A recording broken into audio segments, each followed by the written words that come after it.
Danes smo na poti v Laze s pomembno nalogo, da spoznamo, zakaj je pomembno piti slovensko, lokalno pridelano mleko. Torej, kakšne so prednosti slovenske pridelave in predelave?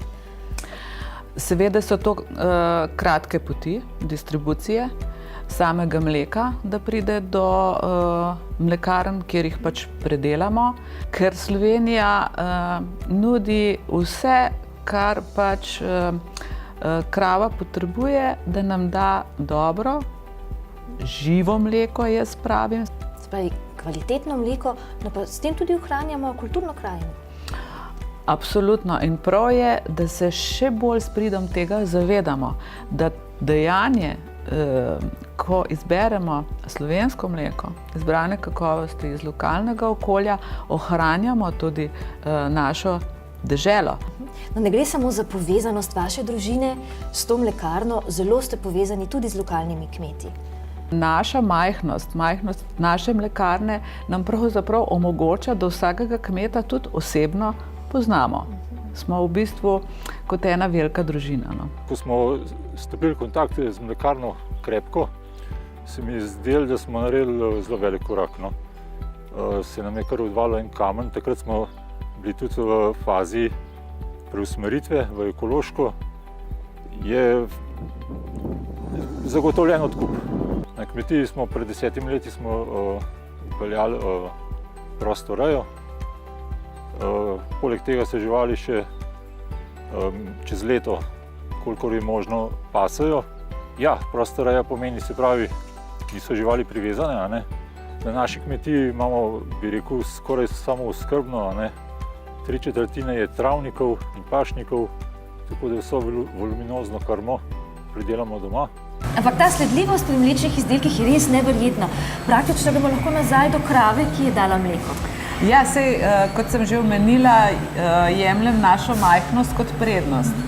Tako da poznamo res vsakega posameznega kmeta, vemo, kako ravna s kravicami. Čeprav tukaj v tej mlekarni imate svoje vrstne metode vzorčenja, tudi nočne obiske. Seveda, no, se to nam itak nalagajo te visoki higienski standardi, tudi veterinarski, tako da dve tehnologinji redno, mislim nenapovedano, obiskujeta kmete po noči, ob 2 po noči gresta od Iztuki in gresta okrog vseh kmetov in nenapovedano vzamejo vzorec mleka iz tanka. Tako da nazadnje, ko sta prišle nazaj iz terena, sta bile neverjetno vesele, ker jih je na tanku čakala celo čokolada. Sonja, ko pride mleko v mlekarno, se njegovo pravo potovanje pravzaprav šele začne. Tako je. Mleko, ko pride v mlekarno, gre v analizo in potem pride tukaj na toplotno obdelavo. V bistvu je mleko konstantno pod kontrolo. Kakšne kontrole izvajate? Ja, res je, konstantno je pod kontrolo. Izvajamo ekološke kontrole, kontrola za izbrano kakovost, veterinarske, potem imamo presoje, ki jih izvajajo zunanji presojevalci, 2-krat mesečno izvajamo pa tudi mi nenapovedano kontrolo pri dobaviteljih mleka. No, sicer pa je Sonja živilska tehnologinja. Tako je. Tu imate kar širok obseg dela. Ja. V bistvu skrbimo za varnost in kakovost živil, to je najpomembnejše. Ste pa ena od tistih, ki je zrasla na taki skuti. Že mama je delala tukaj v mlekarni. Tako je. Moja mama je že od vsega začetka opravljala delo v mlekarni. Kasneje, po končani moji osnovni šoli, sem opravljala delo tukaj tudi jaz, počitniško. To je bil tudi eden izmed razlogov oziroma vodilo, da sem se odločila, da grem študirati živilstvo. In zdaj smo prišli na eno od ključnih postaj za ljubitelje kefirja. Tako je. Po končani fermentaciji nastane kefir.